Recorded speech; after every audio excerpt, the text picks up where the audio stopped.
Action! Hi guys, this week two big things changed in the motor world. First of all, my hair got shorter, and also the 911 as you see it got a new facelift. The 992.2 came out. Porsche unveiled their first hybrid, the T-hybrid 911. It's not really a hybrid in a classical way as you would expect it. It's more like a performance hybrid as Porsche just did it to comply with European regulations for combustion and for everything. They made Euro 7 compliable, ready for the future. Even though those regulations aren't in place right now, it will comply with them and they keep the combustion engine alive. And you know what we do here? We configure it. They unveiled two models basically right now. The normal Carrera solely as a combustion engine and the GTS as the hybrid. Both of them got a slight power increase. The GTS got 5 horsepower more than before and about 60 HP more because of the electric motor. And what I think is really cool, they didn't put the electric motor on the front axle as a typical hybrid with two motors in two separate places. No, they took so much innovation with the motor structure so that they can make a rear-wheel drive 911. As they say it would still drive the same as the old one. And as you can see up here, the GTS, the new one, pretty much looks same as the old one from the silhouette. It didn't really change a lot. We're gonna jump in configure one and you only see the difference in the lights and on those active arrow fins in the front. They are gonna close and open for better aerodynamics. The rear pretty much stays the same, not too much difference. Expect this really cool looking center tailpipe. It looks almost like a GT3.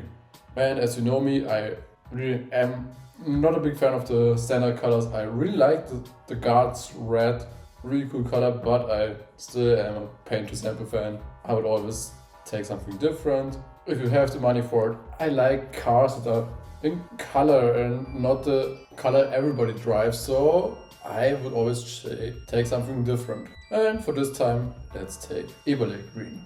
I always take the center block wheels. The interior got a slight updates. I think the main thing that changed in the interior, you don't get anything analog anymore in the interior. It's full digital. You now have a start-stop button, not the key you turn. And you got a really small detail that they changed. It's the button on your driving mode selector. It's no red. Other than that, they changed the color scheme, that they do the dual tone ones and slightly, but pretty much it's the same. What's the bigger change in the interior is that you now have to select the back seats. And you now get it as a 2-seater, not a 2+2. I still would always choose it as a 4-seater car. I would always take the more adaptive seats. It's just way more comfortable. And you get this rear seat option. I think it's a really important option. I think you should choose it. Even though if you don't need it, first of all, you never know who you're gonna sell the car to. They might want to take their kids with the car. For kids, those seats are the perfect size. And it's a free option. You don't need to pay extra for it. You just need to choose it. I think they've done it probably because the 400-volt battery for the T-hybrid motor is heavy. They reduced the normal battery a lot, but there's still some extra weight with the hybrid. I would always take the sport design package. And for daily car, I wouldn't care about weight distribution that much. I would still take an electric glass roof. It's just way more sunlight. It's just a better looking car for daily driving. A protective foil, always take it. You see it in my other configurations, I always take it. And I don't like the GTS logo on the car. I would always check the active suspension management. All those options, front lift, axle, is a very important option. Because I didn't hear it, I'm not sure if the titanium tailpipes sound better, but I don't think they look better. Because of the looks, I wouldn't choose them. Yeah, I don't like the almost like chrome finish. I think you don't need to choose them if you don't go on race tracks with them.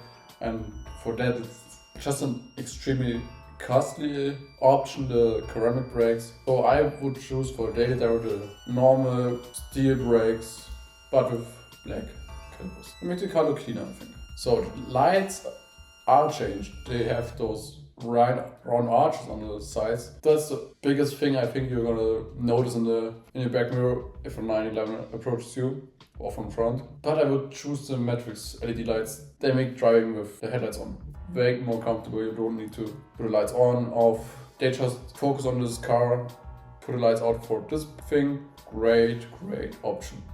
As always, I would take a lightweight insulated glass. It's just more quiet, it's just more comfortable in the car and makes it more drivable for daily. The leather package for the 930, I think it's a cool option, and I think it's a great looking option because it goes through those stitchings here. It just makes it look more, not more expensive, but more forward in it. It's just more, gives a nice structure to them.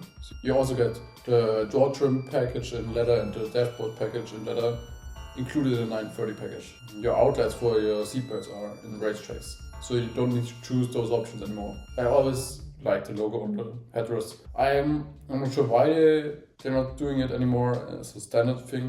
The option I really like is the heated steering wheel. You have seat heating, why not warm hands? For the assistance systems, I would take most of them. The night vision, surround view camera. I know it's not the best looking sensors they give you there, especially lane changing assistance. Something I would take in every car.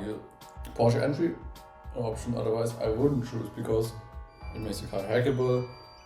It's making it easier to steal. Because we don't want to have our car stolen, we take the vehicle tracking system. And also always a better sound system. Everybody likes the sound of the car, let's be honest. You're driving it maybe daily, or even if you're just driving on weekends, you're gonna get used to the car sounds. And you wanna listen to some music, and you wanna have a good music experience in a good car. So take the better sound system.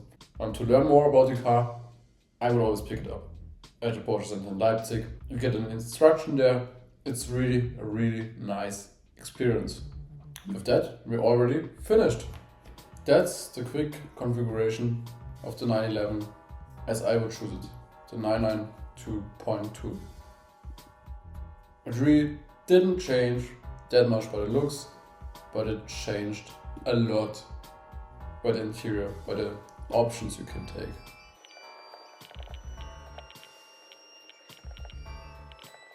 With this code you see here, you can check it out yourself, order it, be inspired for your purchase. And if you want to see more configurations like this, if you want to see more stuff like this, comment down below what you want to see next. I already did another configuration of the 911, you can check it out up here. Check it out, follow for more. See you next time, bye bye.